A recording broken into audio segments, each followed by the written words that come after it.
À l'image de tous ces apprentis, le personnage de notre prochain reportage s'est lancé lui aussi à fond dans sa passion. Cet amoureux de Gaston Lagaffe s'évertue à construire les inventions farfelues présentes dans les BD. Anna Schlepfer et Hélène Joachim.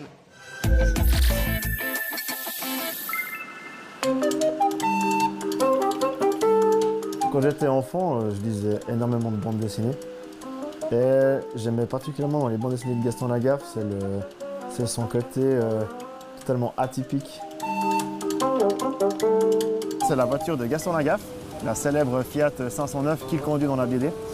Et je voulais la représenter, alors elle n'est pas vraiment à l'échelle et tout, mais elle est toute brinque-ballante comme celle de la BD. C'est ça que j'aime dans cette caisse. Construire pour créer le mouvement, presque une seconde nature pour ce réparateur de locomotives.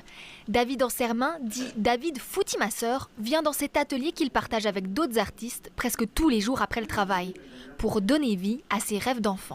C'est ça qui est bien avec Franquin, celui qui a donc créé Gaston Lagaffe, c'est que les dessins étaient assez précis pour qu'on comprenne comment ça fonctionne, mais assez flous pour qu'on puisse adapter. J'ai eu l'idée de faire ce kart quand j'avais 10 ans. Il a fallu attendre une quinzaine d'années que j'aie assez de technique pour pouvoir l'assembler.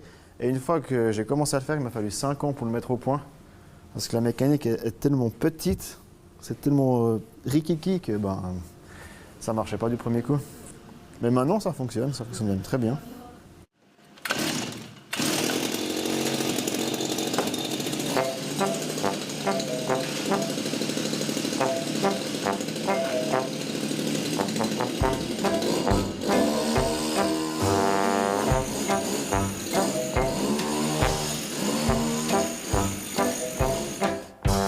Un attrait pour ce bonhomme dégingandé au col roulé vert qui a même suscité l'intérêt de l'éditeur belge. Mais pour David Ansermin, créer, ce n'est pas un business, juste le plaisir d'innover. J'aime bien être le premier à faire quelque chose.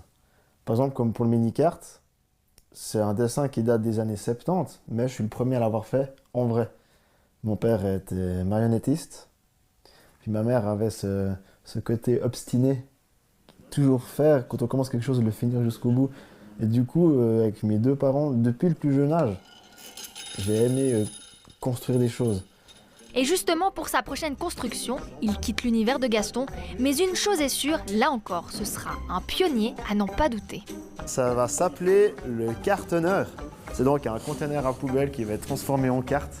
Mais le but final, c'est que quand il sera terminé et que je referme le couvercle, on ne puisse pas différencier d'un vrai conteneur.